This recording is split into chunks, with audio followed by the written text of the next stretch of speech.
Colours புது ஃபேஷனோட தி சென்னை சில்க்ஸ்ல இந்த பொங்கலை ஓஹோன்னு கொண்டாடுங்க. தி சென்னை சில்க்ஸ், ஸ்ரீநகர், வேளச்சேரி, கோபேட் மற்றும் திருவள்ளூர். மயிலாடுதுறை மாவட்டம் சீர்காழியில் பெய்து வரும் தொடர் கனமழையால் நகர் பகுதிகளில் தேங்கி கிடக்கும் மழை நீரினால் பொதுமக்கள் சிரமத்திற்கு ஆளாகினர். இதுகுறித்தான மேலும் விவரங்களை கொடுப்பதற்காக செய்தியாளர் உமாரமணன் இணைப்பில் இருக்கிறார். அவரிடம் பேசலாம்.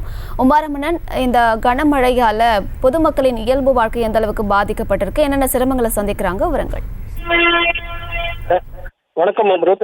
மயிலாடுதுறை மாவட்டத்தை பொறுத்தளவுக்கு பார்த்தீங்கன்னா 2 நாளாக மிதமான மழை பெஞ்சிட்டு வந்தது. நேற்று பொறுத்தளவுக்கு பார்த்தீங்கன்னா கனமழை இரவுலேருந்து சரியான கனமழை பெஞ்சுது.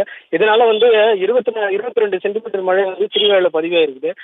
இதை பொறுத்தளவுக்கு பார்த்தீங்கன்னா நகர் பகுதி மற்றும் கிராம பகுதியில் ஃபுல்லாகவே மழைநீர் தேங்கியிருக்கு. சீர்காழி நகர் பகுதியை பொறுத்தளவுக்கு எல்லா பகுதியிலுமே நகர்பகுதி நுழைவாயில் மழைநீர் முழுவதுமாக தேங்கியிருக்கு. இதனால அந்த பகுதியிலேருந்து அடுத்த புறம் செல்லக்கூடிய 10க்கும் மேற்பட்ட நகர் பகுதிகள் இந்த ஊரிலே நடந்து செல்ல வேண்டிய சூழல் ஏற்பட்டிருக்கு. இதனால பொதுமக்கள் அந்த மழை நீர்ல கடந்து தான் செல்றாங்க. நம்ம வைத்தீஸ்வரன் பேரூராட்சியை பொறுத்தளவுக்கு பாத்தீங்கன்னா அங்க ஃபுல்லாவே மழைநீரோட கழிவு நீரும் சேர்ந்து கலந்து இருப்பதால அந்த வீடுகளிலும் சூழ்ந்திருக்கு. மற்றும் சாலைகளை தேசிய நெடுஞ்சாலையிலையும் மழைநீரும் கழிவுநீரும் கலந்துருக்கு. இதனால பொதுமக்கள் ரொம்ப அவதிப்பட்டு வராங்க. அது மட்டும் இல்லாமல் மழைநீரும் கழிவுநீரும் கலந்துருக்கிறதால துர்நாற்றம் வீசுவாங்க, நோய் தொற்று ஏற்படுங்கிற அவதியும் இருப்பதாக பொதுமக்கள் நம்மள்கிட்ட தெரிவிச்சிருக்காங்க.